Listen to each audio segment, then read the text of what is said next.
Hey! On en parle des imprévus? Ben, vous, je sais pas, mais moi, je vais en parler. C'est une, question ou un sujet, en tout cas, récurrent, que ce soit par Messenger, SMS, appel, au sein du GEM, ça revient souvent. Mais Aurélie, comment tu fais avec tous les imprévus que tu as? Tu as plus que certaines personnes et tu as l'air de bien le vivre. Sachant que, bien évidemment, cela n'a pas toujours été le cas. Ça ne fait que quelques petites années que je vis les imprévus de façon je sais pas comment expliquer ça. En tout cas qui me convient. Dans le sens où, auparavant, les imprévus et c'est évidemment lié à l'autisme, généraient chez moi énormément d'anxiété. Donc on avait de l'anxiété d'anticipation. Donc: «Ah mon Dieu, un imprévu, c'était pas du tout prévu, je l'avais pas prévu. Ah mon Dieu, qu'est-ce que je fais de ça?» Et ben, je me dépatouille et c'est horrible. Et puis, ça générait de l'anxiété donc en amont, sur le moment, après, allant jusqu'à des difficultés à dormir, des difficultés à manger, tout ce qu'on peut imaginer et que, on est nombreux et nombreuses à avoir déjà vécu 1 milliard de fois. À peu près, hein, je suis dyscalculique, je vais pas compter, faites un effort. Et j'ai beaucoup travaillé, entre autres, ce sujet, hein, puisque c'est à ce qu'il s'agit c'est de ça dont il s'agit là tout de suite. J'ai beaucoup travaillé ce sujet, je ne dis pas, comme toujours, que c'est une solution miracle. En tout cas, je partage ce qui fonctionne pour moi, après moult, essais-erreurs et désormais, les seules conséquences que les imprévus peuvent avoir, c'est de la fatigue ou de l'épuisement selon comment était mon état auparavant et je trouve que c'est très bien comme ça. Dans le sens où j'accepte que cela me fatigue et me fatiguera, visiblement toujours et comme en parallèle, j'ai appris plein d'autres choses, mais c'est quand même un petit peu lié, notamment à me reposer, non pas quand je me dis: «Tiens, j'ai 2 heures devant moi», mais à me reposer, voire à méditer dès que j'ai 5 minutes, ça me permet de trouver une forme d'équilibre et si vraiment je m'écroule, bon tu sais quoi? Je m'écroule. Ha ha! Il y a pas de secret, tout le monde va trouver enfin chaque personne va trouver ce qui lui convient, je ne pense pas que certaines choses soient une fatalité, dans le sens où on peut tout à fait diminuer son anxiété, on peut diminuer ses troubles du sommeil, on peut modifier son alimentation, enfin on a quand même la possibilité en tant qu'individu d'agir sur certaines choses. Ça ne veut pas dire que je ne suis plus autiste ou que je le suis moins, ça veut dire que je me suis débrouillée autrement pour contourner ou pallier à des choses qui m'étaient, difficiles, voire ingérables. Maintenant, il y a certaines choses qui sont devenues donc, plus gérables et en tout cas, l'acceptation des conséquences donc qui sont, je le répète, la fatigue et l'épuisement, font partie des choses qui m'ont beaucoup aidée. Je distingue toujours les imprévus et les imprévus prévus.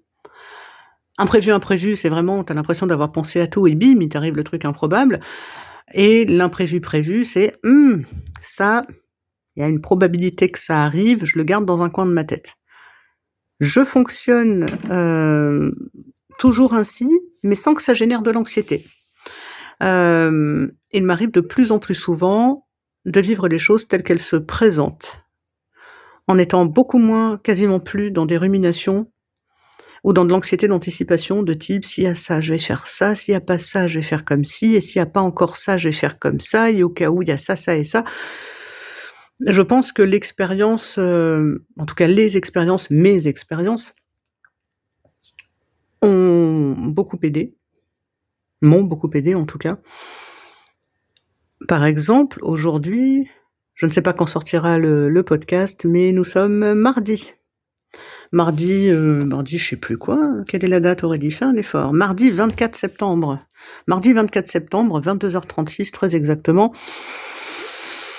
J'ai vécu, je les ai pas comptés, plusieurs imprévus. C'est tout bête, hein. J'allais dire c'est tout bête, c'est un jugement de ma part, mais j'ai trouvé ça en tout cas, tout bête. Une nouvelle personne qui vient à mon domicile, en plus elle devait être accompagnée d'une stagiaire qui finalement n'est pas venue. Ah, combo. Ça peut être, qu'est-ce que j'ai eu aujourd'hui? J'ai eu 3 messages, 4 mails auxquels je ne m'attendais pas.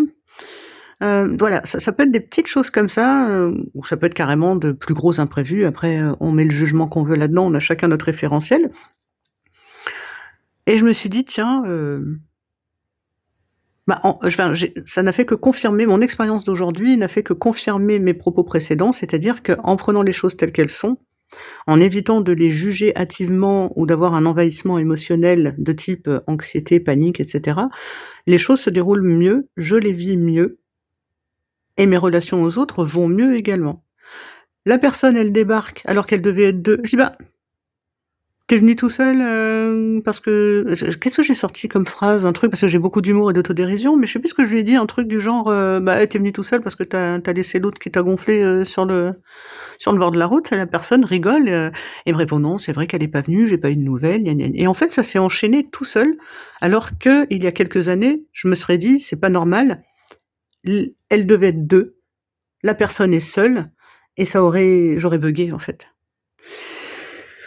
Et finalement, ça s'est très bien passé. La personne est très très contente. En plus, on a pu parler ah! On a pu parler d'autisme, ha ha ha, comme d'habitude. Elle s'est intéressée à qui je suis, à ce que je fais, comment je le fais, a même souhaité que son entreprise soit sensibilisée, voire formée à l'autisme, et souhaite passer éventuellement par le groupe d'entraide mutuelle. Donc enfin, bon, bref, que des trucs bonus auxquels je ne m'attendais pas. Donc ça aussi, c'est tout bête, mais ça fait partie d'un imprévu, donc par définition auquel je ne m'attendais absolument pas, et qui était finalement quelque chose de, les gens diraient flatteur, mais en tout cas, moi j'estime ça positif. Et puis je me suis dit: «Quand je serai fatiguée, vu qu'aujourd'hui est la seule journée de la semaine où, je peux me reposer un petit peu, bah, je me reposerai un petit peu». Bah, je me suis un petit peu reposée, puis j'ai continué mon petit bonhomme de chemin. De fait, lorsque j'ai reçu les messages, les mails et cetera, au lieu de paniquer en ayant une impression de surcharge, je me suis comme l'imprévu précédent de cette personne, hem, était réglé, je n'ai pas eu cette impression de surcharge que j'aurais pu avoir auparavant, enfin que j'avais auparavant, et j'ai pris les choses, dans l'ordre. Ah bah tiens, il y a des messages. Ah bah tiens, il y a un mail. Ouh là là, j'ai 2 mails en même temps? Bah plutôt que de paniquer, tu prends le premier.